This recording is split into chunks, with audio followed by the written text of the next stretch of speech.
West, often referred to as the Wild West, encompasses the period after the Civil War, the rest of the 1800s, and the early part of the 20th century. During this time, thousands of pioneers pushed their way westward in search of land, better lives, gold and silver, and sometimes to escape the law. From outlaws to gunfighters to the American cowboy and buried treasures on the frontier. Later on, Hollywood films based on characters like Billy the Kid, Jesse James, and Doc Holliday transport you to the adventurous times of the Wild, Wild West.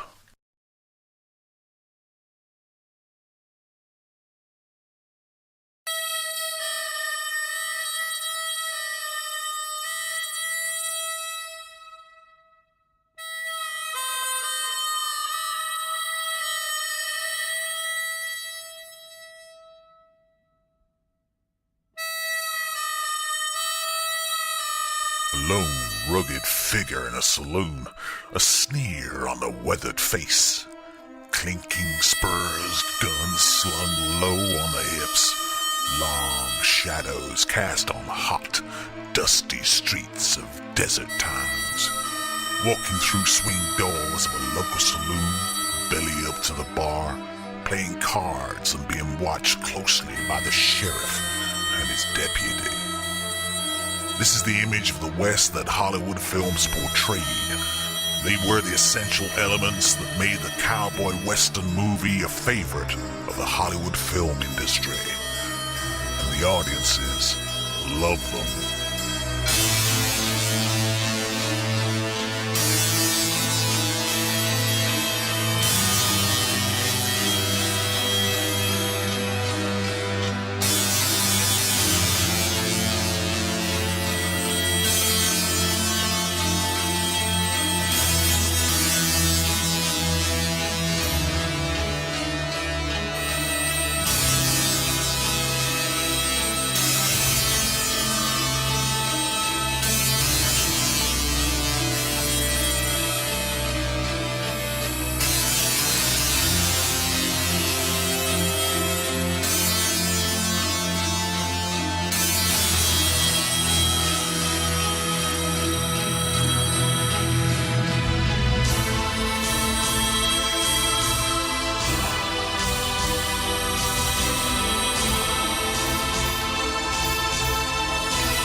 In reality, a cowboy is an animal herder who tends cattle on ranches in North America, traditionally on horseback, and often performs a multitude of other ranch-related tasks. The historic American cowboy of the late 19th century arose from the vaquero traditions of Mexico and became a figure of special significance and legend. A subtype called a wrangler is someone employed to handle the animals professionally, especially horses. Wranglers also handle and train the horses and other animals during the making of motion pictures.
Cowboys needed to have basic woodworking skills in order to mend fences, buckboards, and wagon wheels. They had to be able to work in extreme weather, hot and cold.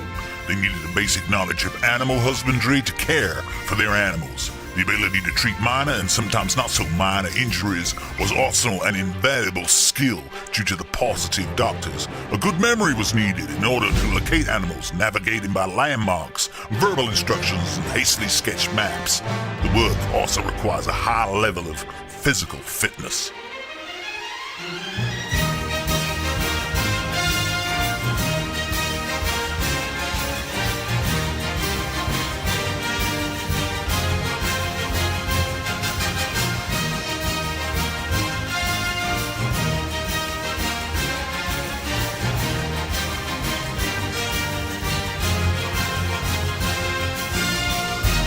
Riding the range and caring for the herd, often for months with no other company than their own thoughts, was a lonely business. After a day of hard labor, cowboys often gathered around the campfire, and so began their version of happy hour. They spent time yarning, reciting poetry, singing, joking, and laughing. Cowboys and poetry don't seem to go hand in hand, do they? However, the lure of the West brought a lot of educated Englishmen and other European immigrants who, for one reason or another, gravitated to ranches and cattle camps. Quite a few of these highly educated men recited and wrote poetry. They also adapted the songs of their homeland to fit their own circumstances. They took melodies from England, Spain, and Ireland, as well as the music of Negro spirituals and Christian hymns, and adapted them or added new wording that sang about the cowboy lifestyle with its trials, tribulations.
In the rolling pampas grasslands of Argentina and Uruguay is found a South American cowboy known as the gaucho.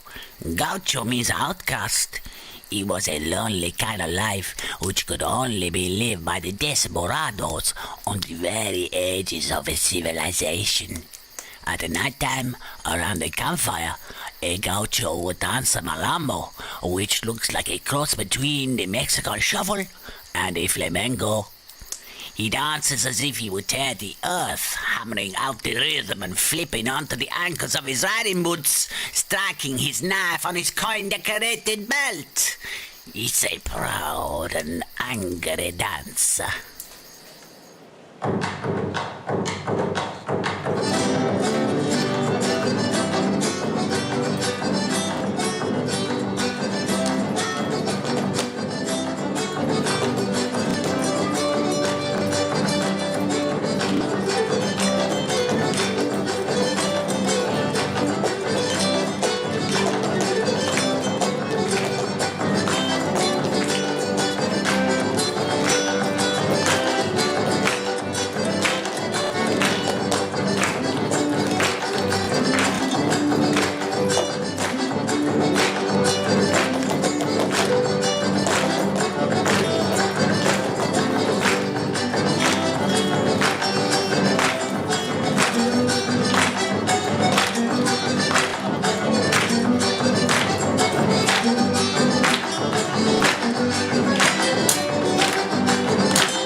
In addition to the ranch work, some cowboys participate in rodeos. Rodeo is a competitive sport which arose from the skills required for cattle herding. Today, it is a sporting event that consists of activities that involve horses and other livestock designed to test the skills and speed of the human cowboy or cowgirl athletes. And here is the hoedown, a virtuoso display of dance with movements based on ranching and rodeo elements where our cowboys try to outdo the previous dancer.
One of the most colorful figures of the American Old West was William Cody, better known as Buffalo Bill. He became famous for the shows he organized with cowboy themes, which he toured in Great Britain and Europe, as well as the United States. Cody's headline performers were well known in their own right. People such as Annie Oakley and her husband Frank Butler did sharpshooting together with the likes of Gabrielle Dumont. Performers reenacted the riding of the Pony Express, Indian attacks on wagon trains, and stagecoach robberies.